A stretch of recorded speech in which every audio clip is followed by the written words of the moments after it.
श्री गणेशाय नमः। आज हम लोग वैशाख मास के तीसरे अध्याय की कथा सुनेंगे। अम्बरीश ने कहा, हे मुने, जिनके चिंतन मात्र से पाप राशि का लय हो जाता है, उस पाप प्रशमन नामक स्तोत्र को मैं भी सुनना चाहता हूँ। आज मैं धन्य हूँ, अनुग्रहित हूँ। आपने मुझे उस शुभ विधि का श्रवण कराया जिसके सुनने मात्र से पापों का क्षय हो जाता है। वैशाख मास में जो भगवान केशव के कल्याणमय नामों का कीर्तन किया जाता है, उसी को मैं संसार में सबसे बड़ा पुण्य, पवित्र, मनोरम तथा एकमात्र सुकृत्य से ही सुलभ होने वाला शुभ कर्म मानता हूँ। अहो, जो लोग माधव मास में भगवान मधुसूदन के नामों का स्मरण करते हैं, वे धन्य हैं। अतः यदि आप उचित समझें तो मुझे पुनः माधव मास की ही पवित्र कथा सुनाएं। सूत जी कहते हैं, राजाओं में श्रेष्ठ हरि भक्त अम्बरीश का वचन सुनकर नारद मुनि को बड़ी प्रसन्नता हुई। यद्यपि वे वैशाख स्नान के लिए जाने को उत्कंठित थे, तथापि सत्संग में आनंद आने के कारण रुक गए और राजा से बोले। नारद जी ने कहा, महीपाल, मुझे ऐसा जान पड़ता है कि यदि दो व्यक्तियों में परस्पर भगवत कथा संबंधी सरस वार्तालाप छिड़ जाए तो वह अत्यंत विशुद्ध अंतःकरण को शुद्ध करने वाला होता है।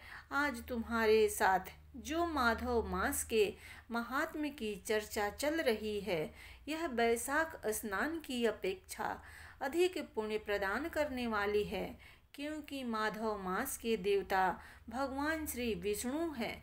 अतः उनका कीर्तन भगवान का ही कीर्तन है, जिसका जीवन धर्म के लिए और धर्म भगवान की प्रसन्नता के लिए है, तथा जो रातों दिन पुण्यापार्जन में ही लगा रहता है, उसी को इस पृथ्वी पर वैष्णव मानता हूँ। राजन, अब मैं वैशाख स्नान से होने वाले पुण्य फल का संक्षेप में वर्णन करता हूँ। विस्तार के साथ सारा वर्णन तो मेरे पिता ब्रह्मा जी भी नहीं कर सकते।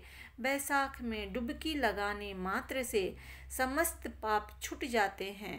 पूर्व काल की बात है, कोई मुनीश्वर तीर्थ यात्रा के प्रसंग से सर्वत्र घूम रहे थे। उनका नाम था मुनि शर्मा। वे बड़े धर्मात्मा, सत्यवादी, पवित्र तथा सम दम एवं शांति धर्म से युक्त थे। वे प्रतिदिन पितरों का तर्पण और श्राद्ध करते थे। उन्हें वेदों और स्मृतियों के विधानों का सम्यक ज्ञान था। वे मधुर वाणी बोलते और भगवान का पूजन करते रहते थे। वैष्णवों के संसर्ग में ही उनका समय व्यतीत होता था। वे तीनों कालों के ज्ञाता, मुनि, दयालु, अत्यंत तेजस्वी, तत्वज्ञानी और ब्राह्मण भक्त थे। वैशाख का महीना था। मुनि शर्मा स्नान के लिए नर्मदा के किनारे जा रहे थे। उसी समय उन्होंने अपने सामने 5 पुरुषों को देखा जो भारी दुर्गति में फंसे हुए थे। वे अभी अभी एक दूसरे से मिले थे। उनके शरीर का रंग काला था। वे एक बरगद की छाया में बैठे थे और पापों के कारण उद्विग्न होकर चारों ओर दृष्टिपात कर रहे थे। उन्हें देखकर द्विजवर मुनि शर्मा बड़े विस्मय में पड़े और सोचने लगे, इस भयानक वन में मनुष्य कहाँ से आए। इनकी चेष्टा बड़ी दयनीय है, किंतु इनका आकार बड़ा भयंकर दिखाई देता है। ये पाप भागी चोर तो नहीं हैं। विप्रवर मुनि शर्मा की बुद्धि बड़ी स्थिर थी। वे ज्यों ही इस प्रकार विचार करने लगे, उसी समय उपयुक्त 5 पुरुष उनके पास आए और हाथ जोड़कर मुनि शर्मा से बोले। उन पुरुषों ने कहा, विप्रवर, हमें आप कल्याणमय पुरुषोत्तम जान पड़ते हैं। हम दुखी जीव हैं, अपना दुख विचार कर आपको बताना चाहते हैं। द्विजराज, आप कृपा करके हमारी कष्ट कथा सुने। देववश जिनके पाप प्रकट हो गए हैं, उन दीन दुखी प्राणियों के आधार आप जैसे संत महात्मा ही हैं। साधु पुरुष अपनी दृष्टि मात्र से पीड़ितों की पीड़ाएं हर लेते हैं। अब उनमें से एक ने सबका परिचय देना आरंभ किया। मैं पंचाल देश का क्षत्रिय हूँ। मेरा नाम नरवाहन है। मैंने मार्ग में मोहवश बाण द्वारा एक ब्राह्मण की हत्या कर डाली। मुझसे ब्रह्म हत्या का पाप हो गया, इसलिए शिखा सूत्र और तिलक से रहित होकर इस पृथ्वी पर घूमता हूँ और सबसे कहता रहता हूँ कि मैं ब्रह्म हत्यारा हूँ। मुझ महापापी ब्रह्मघाती को आप कृपा की भिक्षा दें। इस दशा में पड़े पड़े मुझे 1 वर्ष बीत गया। मैं पाप से जल रहा हूँ। मेरा चित्त शोक से व्याकुल है तथा ये जो सामने दिखाई देते हैं इनका नाम चंद्र शर्मा है। ये जाति के ब्राह्मण हैं। इन्होंने मुंह से मलिन होकर गुरु का वध किया है और ये मगध देश के निवासी हैं। इनके स्वजनों ने इनका परित्याग कर दिया है। ये भी घूमते घामते दैवात यहाँ आ पहुँचे हैं।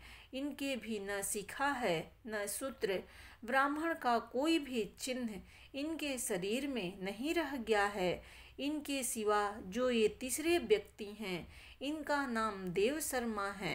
स्वामी, ये भी बड़े कष्ट में हैं। ये भी जाति के ब्राह्मण हैं, किंतु मुंहवश वैश्या की आसक्ति में फंसकर शराबी हो गए थे। इन्होंने भी पूछने पर अपना सारा हाल चाल सच सच कह सुनाया है। अपने प्रथम पापाचार को याद करके इनके हृदय में बड़ा संताप होता है। ये सदा मन संताप से पीड़ित रहते हैं। इनको इनकी स्त्री ने, बंधु बांधवों ने तथा गांव के सब लोगों ने वहां से निकाल दिया है।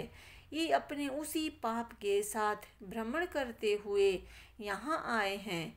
ये चौथे महाशय जाति के वैश्य हैं। इनका नाम विधुर है। ये गुरु पत्नी के साथ समागम करने वाले हैं। इनकी माता मिथिला में जाकर वैश्या हो गई थी। इन्होंने मोहवश 3 महीनों तक उसी का उपभोग किया है, परंतु जब असली बात का पता लगा है तो बहुत दुखी होकर पृथ्वी पर विचरते हुए ये भी यहाँ आ पहुँचे हैं। हम में से ये जो 5वें दिखाई दे रहे हैं ये भी वैसे ही हैं। इनका नाम नंद है। ये पापियों का संसर्ग करने वाले महापापी हैं। इन्होंने प्रतिदिन धन के लालच में पड़कर बहुत चोरी की है। पातकों से आक्रांत हो जाने पर इन्हें स्वजनों ने त्याग दिया है। तब ये स्वयं ही खीन होकर दैवात यहाँ आ पहुँचे हैं। इस प्रकार हम 5 महापापी एक स्थान पर जुट गए हैं। हम सब के सब दुखों से घिरे हुए हैं। अनेकों तीर्थों में घूम आए मगर हमारा घोर पातक नहीं मिटता। आपको तेज से उद्दीप्त देखकर हम लोगों का मन प्रसन्न हो गया है। आप जैसे साधु पुरुष के पुण्यमय दर्शन से हमारे पातकों के अंत होने की सूचना मिल रही है। स्वामिन, कोई ऐसा उपाय बताइए जिससे हम लोगों के पापों का नाश हो जाए। प्रभो, आप वेदार्थ के ज्ञाता और परम दयालु जान पड़ते हैं। आपसे हमें अपने उद्धार की बड़ी आशा है।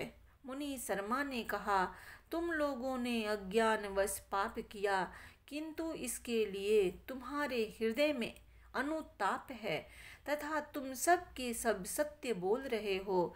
इस कारण तुम्हारे ऊपर अनुग्रह करना मेरा कर्तव्य है। मैं अपनी भुजा उठाकर कहता हूँ, मेरी सत्य बातें सुनो। पूर्व काल में जब मुनियों का समुदाय एकत्रित हुआ था उस समय मैंने महर्षि अंगिरा के मुख से जो कुछ सुना था वही वेद शास्त्रों में भी देखा। वह सबके लिए विश्वास करने योग्य है।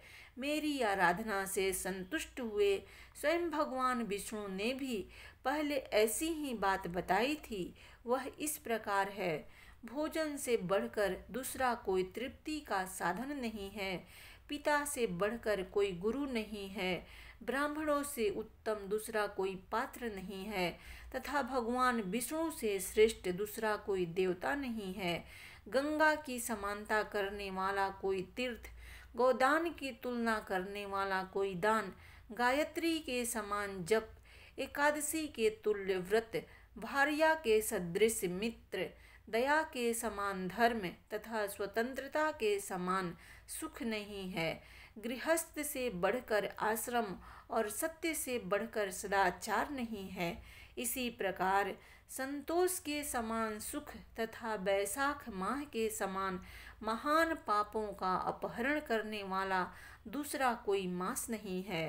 बैसाख मास भगवान मधुसूदन को बहुत ही प्रिय है। गंगा आदि तीर्थों में तो बैसाख स्नान का सुयोग अत्यंत दुर्लभ है। उस समय गंगा, यमुना तथा नर्मदा की प्राप्ति कठिन होती है। जो शुद्ध हृदय वाला मनुष्य भगवान के भजन में तत्पर हो, पूरे बैसाख भर प्रातः काल गंगा स्नान करता है, वह सब पापों से मुक्त होकर परम गति को प्राप्त होता है। इसलिए पुण्य के सारभूत इस बैसाख मास में तुम सभी पातकी मेरे साथ नर्मदा तट पर चलो और उसमें गोते लगाओ। नर्मदा के जल का मुनि लोग भी सेवन करते हैं। वह समस्त पापों के भय का नाश करने वाला है। मुनि के यो कहने पर वे सब पापी उनके साथ अद्भुत पुण्य प्रदान करने वाली नर्मदा की प्रशंसा करते हुए उसके साथ तट पर गए। किनारे पहुंचकर ब्राह्मण श्रेष्ठ मुनि शर्मा का चित्त प्रसन्न हो गया। उन्होंने वेदोक्त विधि के अनुसार नर्मदा के जल में प्रातः स्नान किया। उपयुक्त पांचों पापियों ने भी ब्राह्मण के कहने से ज्यों ही नर्मदा में डुबकी लगाई, त्यों ही उनके शरीर का रंग बदल गया। वे तत्काल स्वर्ण के समान कांतिमान हो गए। फिर मुनि शर्मा ने उन सब लोगों के सामने उन्हें पाप प्रशमन नामक स्तोत्र सुनाया। भूपाल, अब तुम पाप प्रशमन नामक स्तोत्र सुनो। इसका भक्ति पूर्वक श्रवण करके भी मनुष्य पाप राशियों से मुक्त हो जाता है। इसके चिंतन मात्र से बहुतेरे पापी शुद्ध हो चुके हैं। इसके सिवा और भी बहुत से मनुष्य इस स्तोत्र का सहारा लेकर अज्ञान जनित पाप से मुक्त हो गए हैं। जब मनुष्यों का चित्त पराई स्त्री, पराया धन तथा जीव हिंसा आदि की ओर जाए तो इस प्रायश्चित रूपा स्तुति की शरण लेनी चाहिए। वह स्तुति इस प्रकार है। संपूर्ण विश्व में व्यापक भगवान श्री विष्णु को सर्वदा नमस्कार है। विष्णु को बारंबार प्रणाम है। मैं अपने चित्त में विराजमान विष्णु को नमस्कार करता हूँ। अपने अहंकार में व्याप्त श्री हरि को मस्तक झुकाता हूँ। श्री विष्णु चित्त में विराजमान ईश्वर मन और इंद्रियों के शासक, अव्यक्त, अनंत, अपराजित, सबके द्वारा स्तमन करने योग्य तथा आदि अंत से रहित ऐसे श्री हरि को मैं नित्य निरंतर प्रणाम करता हूँ। जो विष्णु मेरे चित्त में विराजमान हैं, जो विष्णु मेरी बुद्धि में स्थित हैं, जो विष्णु मेरे अहंकार में व्याप्त हैं तथा जो विष्णु सदा मेरे स्वरूप में स्थित हैं, वे ही कर्ता होकर सब कुछ करते हैं। उन विष्णु भगवान का चिंतन करने पर चराचर प्राणियों का सारा पाप नष्ट हो जाता है। जो ध्यान करने और सपने में दिख जाने पर भी पापियों के पाप हर लेते हैं तथा चरणों में पड़े हुए शरणागत भक्त जिन्हें अत्यंत प्रिय हैं, उन वामन रूपधारी भगवान श्री विष्णु को नमस्कार करती हूँ। जो अजन्मा, अक्षर और अविनाशी हैं तथा इस अवलंबन सुन संसार में हाथ का सहारा देने वाले हैं, स्तोत्रों द्वारा जिनकी स्तुति की जाती है, उन सनातन श्री विष्णु को मैं सदा प्रणाम करती हूँ। हे सर्वेश्वर, हे ईश्वर, हे व्यापक परमात्मन, हे अधोक्षज, हे इंद्रियों का शासन करने वाले अंतर्यामी हर्षिकेश, आपको बारंबार नमस्कार है। हे नृसिंह, हे अनंत, हे गोविंद, हे भूत भावन, हे केशव, हे जनार्दन, मेरे दुर्वचन, दुष्कर्म और दुष्चिंतन को शीघ्र नष्ट कीजिए। हे महाबाहो, मेरी प्रार्थना सुनिए। अपने चित्त के वश में होकर मैंने जो कुछ बुरा चिंतन किया हो उसको शांत कर दीजिए। ब्राह्मणों का हित साधन करने वाले देवता गोविंद, परमार्थ में तत्पर रहने वाले जगन्नाथ, जगत को धारण करने वाले अच्युत, मेरे पापों का नाश कीजिए। मैंने पूर्वाह्न, सायं, मध्याह्न तथा रात्रि के समय शरीर, मन और वाणी के द्वारा जानकर या अनजान में जो कुछ पाप किया हो वह सब हर्षिकेश, पुंडरीकाक्ष और माधव, इन 3 नामों के उच्चारण से नष्ट हो जाए। हर्षिकेश, आपके नामोच्चारण से मेरा शारीरिक पाप नष्ट हो जाए। पुंडरीकाक्ष, आपके स्मरण से मेरा मानस पाप शांत हो जाए।